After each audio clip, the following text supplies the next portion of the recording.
Chicos, siguiendo con el material que les voy subiendo, que ustedes van eh, estudiando un poco, leyendo, vamos a hacer un repaso por lo último que vimos, que tiene que ver con todos los antecedentes históricos a lo largo de la historia, que en alguna medida algunos de ellos contribuyeron al desarrollo del turismo como actividad que conocemos hoy. La primera parte la vamos, bueno, como ustedes se deben haber dado cuenta, simplemente son pequeñas frases que tienen que ver con el desplazamiento de las personas en los inicios de la historia, que tiene que ver con, bueno, la edad antigua, la prehistoria. ¿Sí? Al principio, nada de lo que se hacía tiene que ver hoy con la actividad turística, pero sí el hecho de que el hombre se comenzara a desplazar, bueno, lo vamos a tomar como un indicio importante. Al principio de la humanidad, los desplazamientos eran básicamente para satisfacer necesidades primarias. El hecho de alimentarse, de buscar abrigo, de buscar refugios y demás, simplemente hacía que el hombre pasara de un lugar a otro, o sea, de ir cambiando de su lugar habitual para satisfacer las necesidades. Bueno, en cada una de las filíminas van a tener datos puntuales de lo que les estoy hablando. Estamos hablando de eh, la prehistoria, 4000 años antes de Cristo, para que se den una idea de lo que estamos, de las fechas. Vamos a pasar a la segunda parte, que tiene que ver con la edad antigua. ¿Sí?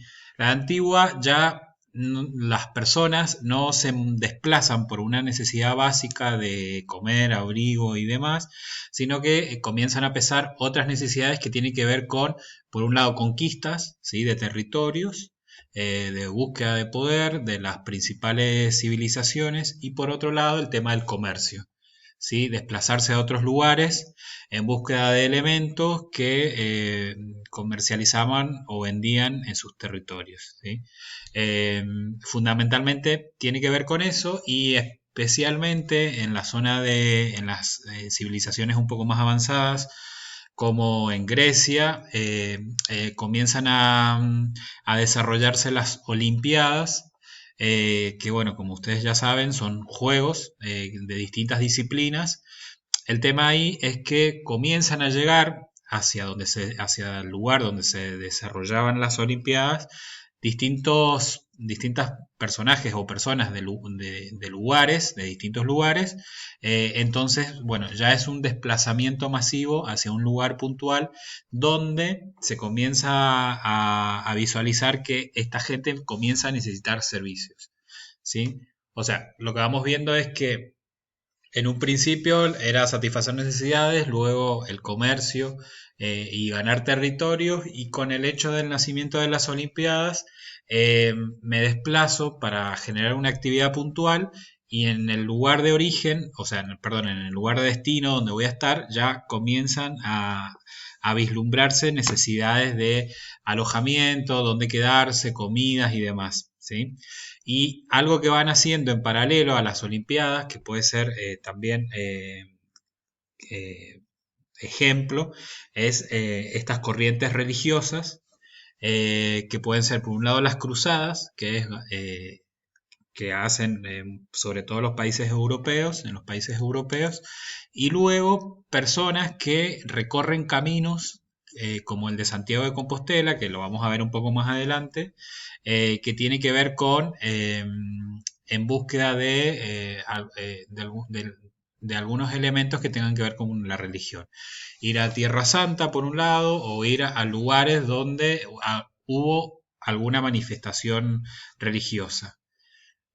Por último, en esta parte de la historia, seguimos hablando de la antigua, comienzan a aparecer los nobles que comienzan a construirse villas de descanso. ¿Sí?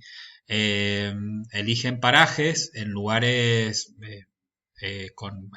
con propiedades naturales, y comienzan a construirse. Por un lado, los nobles, hablamos de todo lo que tenga que ver con el imperio, con los reinos, y por el otro lado, las personas con mucho poder adquisitivo, eligen lugares y comienzan a construirse segundas casas, digamos, segundos lugares de residencia.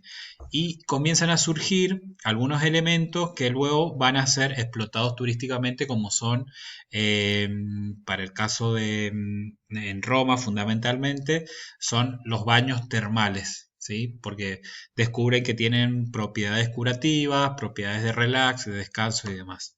Bueno, esos son los primeros indicios de la edad antigua. Pasamos a la edad media, que tiene que ver con, bueno, los que les decía recién, la visita obligada de los cristianos a Roma como punto neurálgico de la religión católica, ¿sí? El Vaticano, y luego los musulmanes como otra gran religión, punto obligado es la Meca. Se dice que todo musulmán alguna vez en su vida tiene que ir a la Meca. Entonces, se generan estos viajes bastante extensos de distintos lugares del mundo hacia esos dos lugares puntuales, eh, con interés religioso. De nuevo les comento.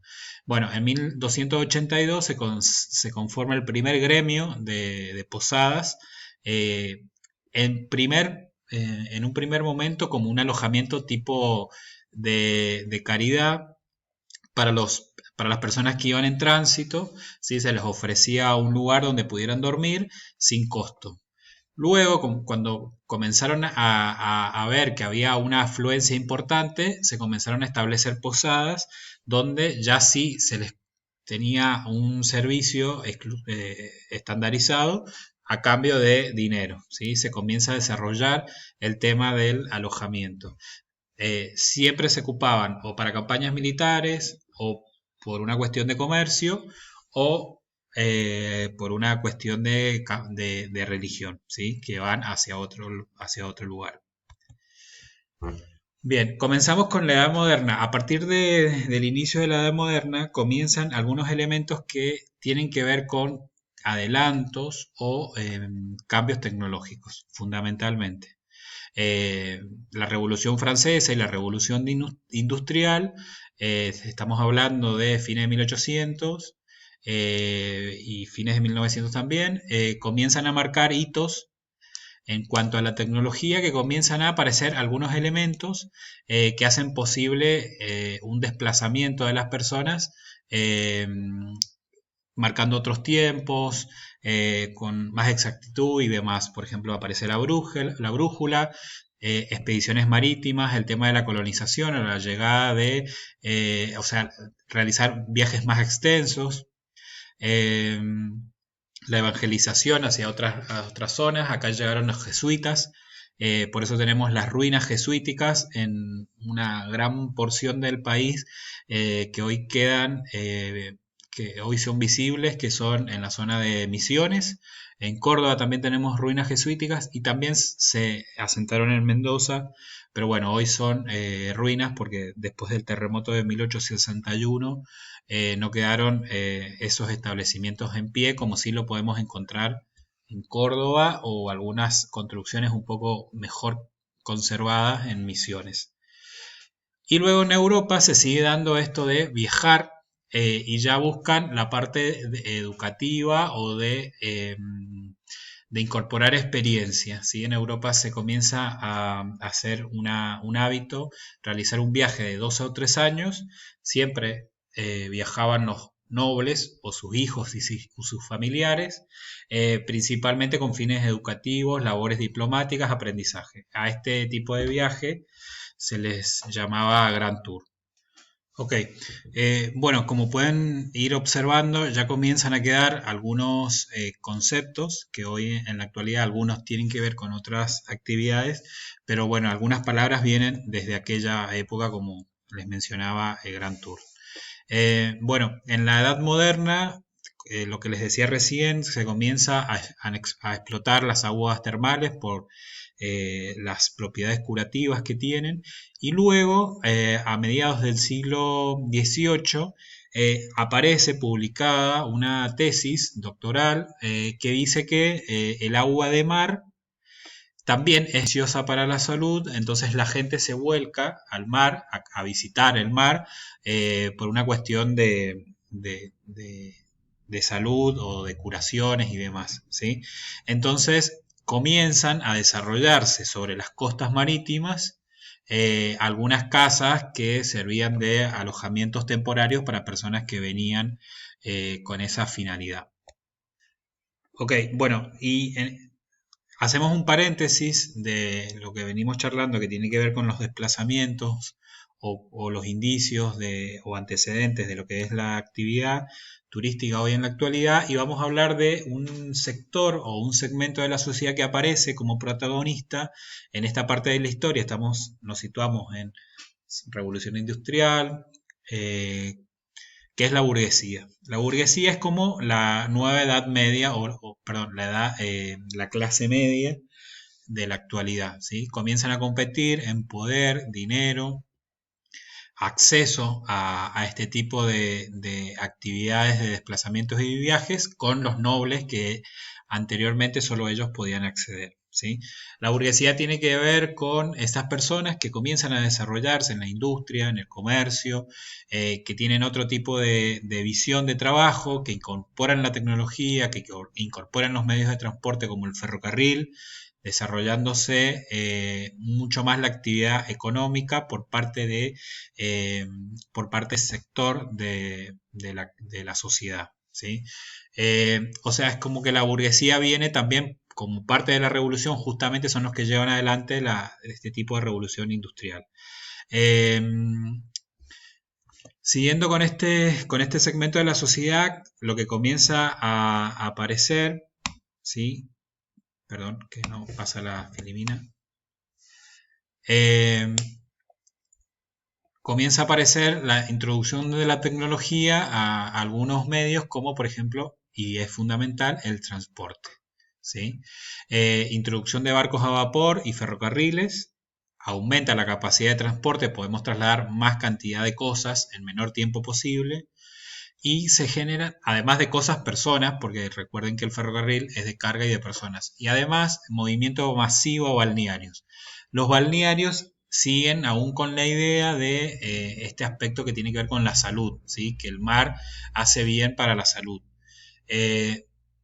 Pero comenzaron a desarrollarse hoteles y algunas actividades públicas para la diversión de estas personas, ¿sí? Para que para que tuvieran un atractivo además del mar, puntualmente. Bueno, en Estados Unidos, como primer elemento fuera de Europa, que era lo que venía siempre desarrollándose, se funda Atlantic City, que es el primer centro turístico planificado y desarrollado desde su inicio. También es un balneario.